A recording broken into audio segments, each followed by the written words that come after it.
আজকে সকালে জলখাবারে মা বানাচ্ছে পায়েস ভাত, মানে আলু চালের ভাত, যেটা পায়েসের মতো হয় বলে আমরা পায়েস ভাত বলি, যেটা আমি আর দিদি খেতে খুব ভালোবাসি। এইদিকে আলু ভাতটাকে মাখবে, গরম তো খুব, ওই জন্য হাতে করে করে না গ্লাসে করে ভালো হচ্ছে। এইদিকে পায়েস ভাতটা চাপিয়েছে, 4 জনের 4টে ডিম সেদ্ধও হয়ে গেছে। এখন আমি ছোলা ভেজাচ্ছি। মাকে বললাম যে সন্ধ্যেবেলা ছোলা সেদ্ধ খাবো, তাহলে মা বললো যে এখন তাহলে ছোলাটাকে ভিজিয়ে দে, সেটা ছোলাটাকে ভেজাতে দিলাম। এটা হচ্ছে আমার মায়ের ছোট্ট ন্যাড়া কড়াই, আর একটা ন্যাড়া কড়াই আছে, ওটা আবার এটার থেকে একটু বড়। পেঁয়াজ ভাজছে, কারণ ওই তেল লঙ্কা পেঁয়াজ ভাজা দিয়ে আলু ভাতাটাকে মাখা হবে। আমার ঘরের কাজ মোটামুটি সব হয়ে গেছে, শুধু ঘর বারান্দা সব মুছলেই হয়ে যাবে। তার আগে এই হেয়ার প্যাকটা লাগিয়ে নিই, তাহলে এটা লাগিয়ে তারপর ঘরটা মুছে নেবো। হেয়ার প্যাকটা আমার লাগানো হয়ে গেছে, আর বাকিটা দিদির জন্য রেখে দিয়েছি, ও আসুক তারপর ওর চুলে লাগিয়ে দেবো। আমি এখন এখানে দাঁড়িয়ে অপেক্ষা করছি মা কখন একটু আলু ভাতে আমাকে দিয়ে বলবে খেয়ে দেখ তো। মা দিয়েছে, এইটুকু দিলেই আমি খুশি।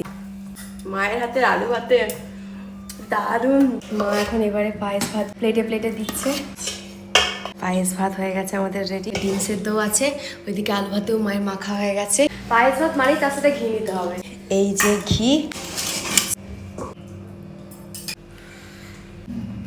আজকে রয়েছে আমাদের বাড়িতে অমৃত খাবার, পায়েস ভাত সঙ্গে ঘি, মায়ের হাতে একবারে পেঁয়াজ লঙ্কা খড়িয়ে একদম লাল করে আলু ভাতে আর ডিম সেদ্ধ, অমৃত। পায়েসের চাল দিয়ে করা হয়, এই জন্য আমরা পায়েস ভাত বলি, কিন্তু খেতে একটু ঘি আলু ভাত আর ডিম সেদ্ধ পুরো অমৃত লাগে। দিদি এই ভাত চলে অনেকটা ভাত খেয়ে নয়তো আমি যদি নর্মাল ভাত হয় তাহলে এর 4 ভাগের 1 ভাগ ভাত, তারও কম দিয়ে খেয়ে না ঘোর লাগে। এই ভাতটা কিভাবে খেতে হয়, একটু ভাত নিতে হয়, একটু আলু ভাজা মাখাতে হয়, সঙ্গে একটু ডিম আর ডিমের কুসুম দিয়ে ভাতটার মধ্যেই মাখাতে হবে, কোনো গন্ধ লাগবে না, দিয়ে খেতে হয়। আমাদের মেন গেটে এখন পাথর বসছে আর আমার মা দাঁড়িয়ে দেখছে, এগুলো তো টাইলস বসবে আর নিচেটা এরকম লাল পাথর আছে। কেমন লাগছে বল, ফাটাফাটি। ঘরে এত সুন্দর খাবার হলে অমৃত বলে দিতাম, খাবার তো নয়, কিন্তু অসাধারণ। মেন গেটের লুকটাই চেঞ্জ হয়ে যাচ্ছে, পুরো আমার মতো দেখতে সুন্দরী হয়ে যাচ্ছে।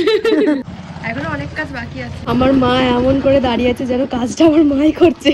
ওই যে আমার বাবা ওখানে বসে বসে দেখছে কোথায় কাজ কিরকম হচ্ছে। দুদিন ধরে আমি সকালবেলা প্রতিদিন ওই গ্রামের দোকানে গিয়ে 4টে করে ডিম কিনে নিয়ে আসছিলাম। আজকে বাবা সন্ধ্যেবেলায় 100 ডিম কিনে নিয়ে এসেছে, আর টুকটাক কিছু সবজি কিনে নিয়ে এসেছে, আর এইদিকে মুড়ি কিনে নিয়ে এসেছে 1 বস্তা। সেটা এখন মা টিনে টিনে ঢালবে। 1 ট্রে ডিম তো তোমার ওই বক্সটাতে ধরবে না মা, তাহলে কি তুমি এইটা শুদ্ধ ঢুকিয়ে দেবে? ওটা শুধু ঢুকে এই প্যাকেটটা নিয়ে যাবে না? না। হ্যাঁ, বিস্কুট মুড়ি ডিম যা হবে শক্ত বিস্কুটগুলো নিয়ে যায় না, ফ্রিজে রেখে দিবি, শক্ত হয়ে গেছে। আমার মা ফ্রিজের ভেতর বিস্কুটে ঢুকিয়ে রাখে, ডিব্বার ভেতর ভরেও ঢুকিয়ে রাখে, আবার অনেক সময় প্যাকেট শুদ্ধ মা ফ্রিজের ভেতর ভরে দেয়।